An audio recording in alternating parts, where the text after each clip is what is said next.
राजा त्रिशंकु और हरिश्चंद्र की कथा। श्री सुखदेव जी कहते हैं, परीक्षित, मैं वर्णन कर चुका हूँ कि मांधाता के पुत्रों में सबसे श्रेष्ठ अम्बरीश थे।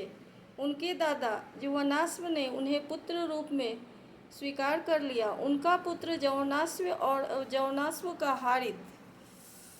मांधाता के वंश में ये 3 अवान्तर गोत्रों के प्रवर्तक हुए। नागों ने अपनी बहन नर्मदा का विवाह पुरुकुत से कर दिया।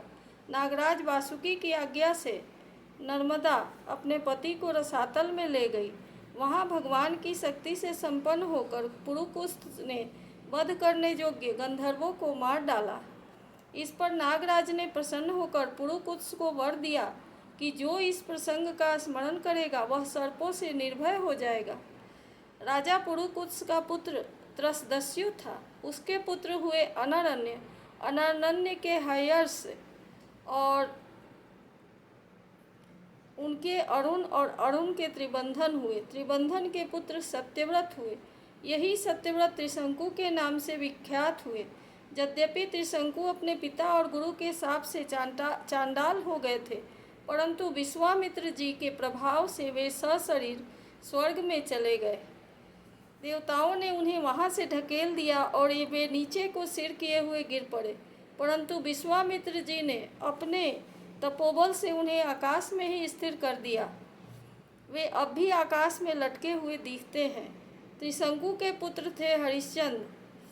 उनके लिए विश्वामित्र और वशिष्ठ एक दूसरे को साफ देखकर पक्षी हो गए और बहुत वर्षों तक लड़ते रहे। हरिश्चंद्र के कोई संतान न थी, इससे वे बहुत उदास रहा करते थे। नारद जी के उपदेश से वे वरुण देवता की शरण में गए और उनसे प्रार्थना की कि प्रभु, मुझे पुत्र प्राप्त हो। महाराज, यदि मेरे वीर पुत्र होगा तो मैं उसी से आपका यजन करूंगा। वरुण ने कहा, ठीक है। तब वरुण की कृपा से हरिश्चंद्र के रोहित नाम का पुत्र हुआ। पुत्र होते ही वरुण ने आकर कहा, हरिश्चंद्र, तुम्हें पुत्र प्राप्त हो गया, अब इसके द्वारा मेरा यज्ञ करो।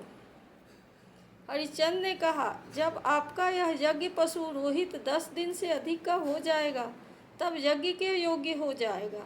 10 दिन बीतने पर वरुण ने आकर फिर कहा, अब मेरा यज्ञ करो। हरिश्चंद्र ने कहा, जब आपके यज्ञ पशु के मुंह में दांत निकल आएंगे तब वह यज्ञ के योग्य होगा।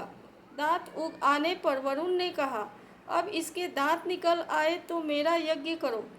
हरिश्चंद्र ने कहा, जब इसके दूध के दांत गिर जाएंगे तब यह यज्ञ के योग्य होगा। दूध के दांत गिर जाने पर वरुण ने कहा, अब इस यज्ञ पशु के दांत गिर गए, मेरा यज्ञ करो।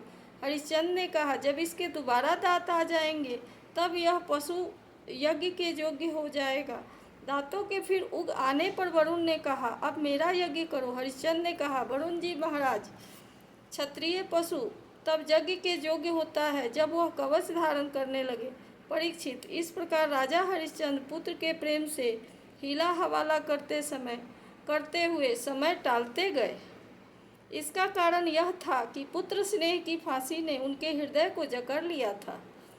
वे जो समय बताते वरुण देवता उसी की बाट देखते। जब रोहित को इस बात का पता चला कि पिताजी ने मेरा बलिदान करना चाहते हैं, तब वह अपने प्राणों की रक्षा के लिए हाथ में धनुष लेकर वन में चला गया। कुछ दिन के बाद उसे मालूम हुआ कि वरुण देवता ने रुष्ट होकर मेरे पिताजी पर आक्रमण कर दिया है, जिसके कारण वे महोदर रोग से पीड़ित हो रहे हैं।